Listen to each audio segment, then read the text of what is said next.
और अब केरल स्टोरी की बात कर लें एक बार।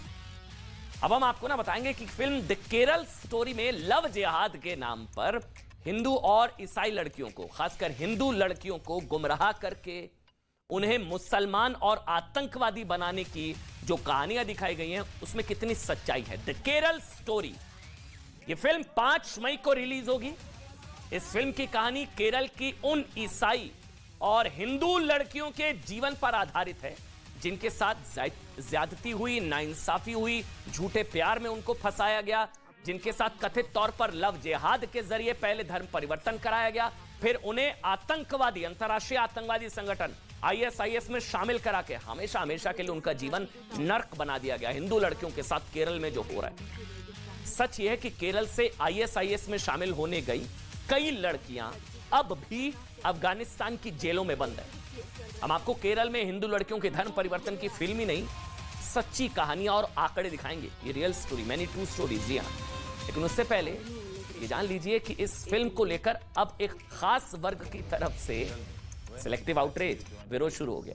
बड़ा गुस्सा आ रहा है कि सच कहां से, लव जिहाद का सच कैसे सामने आ जाएगा। मतलब याद करिए ना, ये वही वर्ग है जिसने द कश्मीर फाइल्स का भी विरोध किया था। कश्मीर का सच कैसे दुनिया के सामने आ सकता है भाई, हिंदुओं के साथ जो हुआ उसका सच कैसे दुनिया के सामने आ सकता है। क्योंकि द कश्मीर फाइल्स में भी कट्टर इस्लामिक ताकतों और आतंकवादियों के हाथों सताए गए हिंदुओं की कहानियां दिखाई गई थी, कश्मीरियों का नरसंहार दिखाया गया था।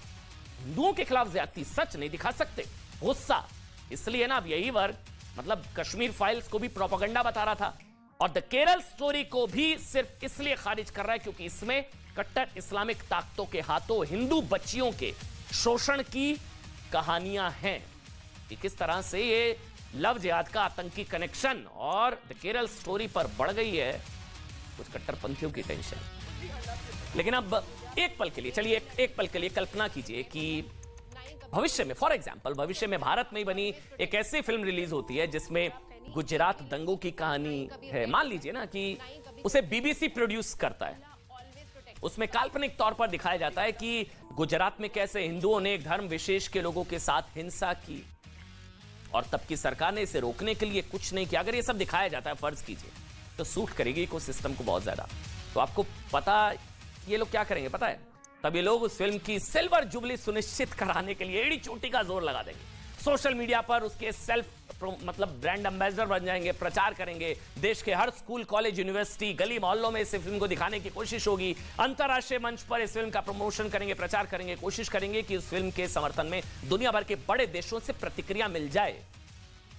और ये सिर्फ कल्पना नहीं है, ऐसा ही हुआ भी यार ना। बहुत कुछ पीएम मोदी पर बनाई गई BBC की डॉक्यूमेंट्री को लेकर भी हो चुका है। जैसे केरल में आज एक वर्ग द केरल स्टोरी की रिलीज का विरोध कर रहा है। उस केरल में कुछ राजनीतिक दलों और JNU से जुड़े एक संगठन ने बाकायदा BBC की डॉक्यूमेंट्री की स्क्रीनिंग कराई। वो तो दिखाइए, केरल स्टोरी मत दिखाइए। हिंदुओं के साथ क्रूरता का सच नहीं आ जाना चाहिए देश के सामने। ऐसी कोशिश देख के कई और हिस्सों में भी की गई थी तब, जबकि वो डॉक्यूमेंट्री तथ्यों से बिल्कुल परे थी। जिस मामले में देश की तमाम अदालतों ने पीएम मोदी को क्लीन चिट दी, यहां तक कि बहुत सारे आरोपियों को भी बरी तक कर चुकी है। उस पर बनी फिल्म को रिलीज कराने के लिए खास वर्ग उतावला हो जाता है। उसको लगता है उसका एजेंडा पूरा हो रहा है, उसे अभिव्यक्ति की स्वतंत्रता का उल्लंघन बताया जाता है। तो फिर केरल स्टोरी के खिलाफ बोलना भी तो, या उसकी स्क्रीनिंग को रोकना भी तो अभिव्यक्ति की आजादी पर हमला हुआ ना। मतलब जो FOE गैंग है ना, फ्रीडम ऑफ एक्सप्रेशन वाले जो लोग जो कहते हैं नहीं, तो इस पर भी बोलिए ना कि केरल स्टोरी होनी चाहिए रिलीज। भाई सुप्रीम कोर्ट में अर्जी दे दी गई थी कि इस फिल्म को दिखाया जाए, लेकिन बात जब कट्टर इस्लामिक ताकतों के हाथों हिंदुओं के शोषण पर बनी फिल्मों की आती है ना, तो ये लोग विरोध में उतर आते हैं। हिंदुओं के खिलाफ ज्यादती का सच ना सामने आ जाए, फिल्म की रिलीज को रोकने के लिए पुलिस स्टेशन से लेकर सुप्रीम कोर्ट तक के चक्कर लगाने लगते हैं ये लोग। आपको बताते हैं हुआ क्या है। अब आपको बताते हैं कि इस फिल्म में जो दावे किए गए ना, वो कितने सही और कितने गलत हैं। फिल्म दावा करती है ट्रू स्टोरीज, ये सच्ची घटनाओं पर आधारित है। हिंदू बच्चियों के साथ ये सब वहां पर हो रहा है, लव जिहाद का आतंकी कनेक्शन। हिंदू बच्चियों को फंसाओ, फिर धर्म परिवर्तन और फिर ISIS में शामिल कराओ। ये फिल्म केरल की और आसपास के राज्यों के उन हिंदू लड़कियों की कहानी को दिखाने का दावा करती है जिनका पिछले 1 दशक में प्यार के नाम पर धर्म परिवर्तन कराया गया। इनमें से कई हिंदू महिलाओं को सीरिया, इराक और अफगानिस्तान में ISIS और हक्कानी नेटवर्क जैसे आतंकवादी संगठनों में शामिल होने के लिए देश से बाहर भेज दिया गया। इस फिल्म का ट्रेलर कल रिलीज हुआ है, लेकिन वामपंथी संगठन और एक विशेष वर्ग इस फिल्म का विरोध पिछले साल से ही कर रहे हैं। जब पिछले साल के आखिर में इसका टीजर रिलीज हुआ, टीजर रिलीज होते ये लोग टेंशन में आ गए कि हिंदुओं के साथ ज्यादती का सच सामने ना आ जाए, लव जिहाद की सच्चाई ना देश को पता लग जाए। अब ट्रेलर देखकर गश खाने लगे हैं। फिल्म रिलीज हो जाने पर इनका क्या होगा आप अंदाजा लगा सकते हैं। जो लोग इस फिल्म का विरोध कर रहे हैं उनका तर्क है कि फिल्म में केरल से आईएसआईएस में भर्ती होने के लिए गई 32,000 महिलाओं का जो जिक्र आता है वो झूठ है। ये इनका तर्क है। इस आंकड़े को बहुत बढ़ा चढ़ाकर पेश किया गया है। ये जो आरोप लगा रहे हैं उनका पक्ष है। फिल्म का टीजर रिलीज होने के बाद केरल के director general of police DGP ने एक आदेश पर एक एफआईआर भी दर्ज की गई थी, जिसमें 2 समुदायों के बीच नफरत फैलाने से संबंधित धाराओं में मामला दर्ज किया गया था। मतलब हिंदुओं पर हुई ज्यादती को दिखाना, नफरत फैलाना कैसे हो जाता है आप खुद तय करिए।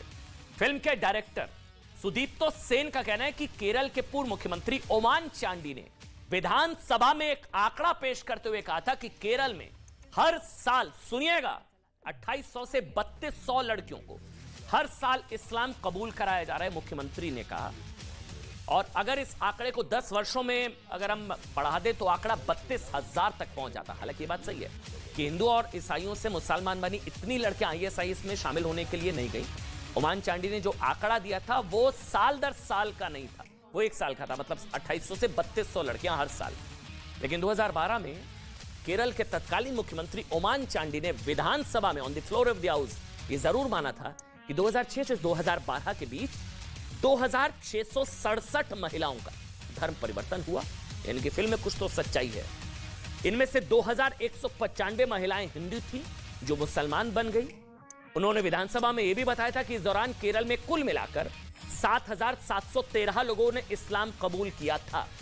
इससे पहले 2010 में केरल के तत्कालीन मुख्यमंत्री अच्युतानंदन ने अपने एक बयान में कहा था कि पीएफआई यानी कि पॉपुलर फ्रंट ऑफ इंडिया राज्य में मुस्लिम आबादी बढ़ाकर 20 वर्षों में केरल का इस्लामीकरण कराना चाहता है। केरल स्टोरी इसी पर आधारित है।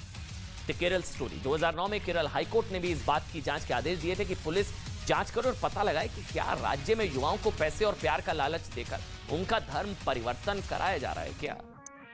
लेकिन आंकड़ों और बयानों से इतर बड़ी बात यह है कि केरल में धर्म परिवर्तन और इसके शिकार लोगों के आतंकवादी संगठनों में शामिल होने के कई मामले सामने आ चुके हैं। ये फैक्ट है। सबसे चर्चित मामला निमिषा का है, जो पहले फातिमा ईसा बनी और फिर आईएसआईएस में शामिल होने के लिए, सुनिएगा, निमिषा पहले फातिमा ईसा बनी फिर आईएसआईएस में शामिल होने के लिए अफगानिस्तान चली गई। इसके अलावा सोनिया आयशा बनकर और मेरिन जैकब मरियन बनकर अफगानिस्तान गई थी। और ऐसी ही कहानी राफेला की भी है, जो चारों 2021 अफगानिस्तान में तालिबान के वापस आने के समय वहां की जेल में बंद थी। केरल स्टोरी पर जमकर राजनीति हो रही है। फिल्में बनाने वालों का अपना पक्ष है और उस पर क्या सियासत हो रही है, एक बार वो रिपोर्ट भी देख लीजिए। मेरा नाम शालिनी उन्नीकृष्णन था। मैं नर्स बन के लोगों को सर्व करना चाहती थी। अब मैं फातिमा बा हूँ, एक ISIS terrorist in Afghanistan jail. ये कहानी केवल शालिनी उन्नीकृष्णन की नहीं है। ये कहानी किसी एक शालिनी की नहीं, बल्कि शालिनी जैसी हजारों लड़कियों की।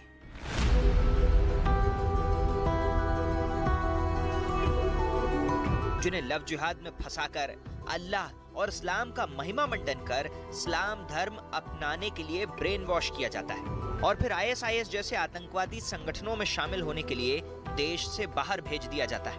ये दावा 5 मई को रिलीज होने जा रही Hindi film the Kerala story में किया गया है। इस दुनिया को सिर्फ अल्लाह चलाता है, ओनली अल्लाह। सुदीप्तो सेन द्वारा निर्देशित और विपुल अमृतलाल शाह द्वारा produce film the Kerala story का ट्रेलर आने के बाद शालिनी जैसी कई लड़कियों की कहानी दुनिया के सामने आई।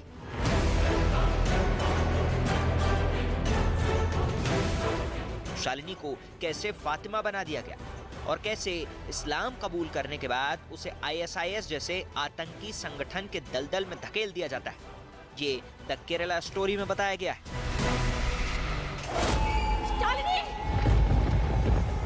फातिमा। फिल्म के ट्रेलर में दिखाया गया कि कैसे इन लड़कियों को फंसाने के लिए जाल बिछाया जाता है। लड़कियों के साथ छेड़खानी की जाती है और फिर उनके दिमाग में ये झूठ डाला जाता है कि हिजाब पहनने वाली लड़कियों के साथ कभी छेड़खानी नहीं होती। हिजाब पहनी एक भी लड़की के साथ ना ही कभी रेप होता है, ना ही कभी कोई उन्हें छेड़ता है, because Allah always protects us. You trying to say only Allah protects? Film के ट्रेलर में यह भी दिखाया गया कि लड़कियों को बरगलाने के लिए हिंदू देवताओं पर गलत टिप्पणी की जाती ताकि लड़कियों का धर्मांतरण करने में कोई परेशानी न हो। तुम लोगों ने बताया नहीं तुम कौन से गॉड को मानते हो? I think Shiva is a big god. जो गॉड अपनी वाइफ के मरने पे ऐसे कॉमन मैन की तरह रोता हो, वो गॉड कैसे हो सकता है? फिल्म के निर्देशक सुदीप्तो सेन और को राइटर विपुल अमृतलाल शाह का दावा है कि 32,000 हिंदू महिलाओं को केरल और मैंगलोर जैसी जगहों से हिंदू और ईसाई धर्म से धर्मांतरित कर उन्हें मुस्लिम बना दिया गया। इनमें ज्यादातर लड़कियों को सीरिया, अफगानिस्तान, ISIS और हक्कानी नेटवर्क वाली जगहों पर भेज दिया जाता है, जहां जाकर वो फंस जाती। फिल्म में यह भी दावा किया गया कि केरल के एक पूर्व CM ने भी कहा था कि केरल जल्द इस्लामिक स्टेट बन जाएगा। केरल के पूर्व CM उमान चांडी ने भी विधानसभा में केरल में हिंदू लड़कियों के इस्लाम में धर्मांतरित होने की बात मानी थी। This is a global agenda. हमारे एक्स चीफ मिनिस्टर ने बोला है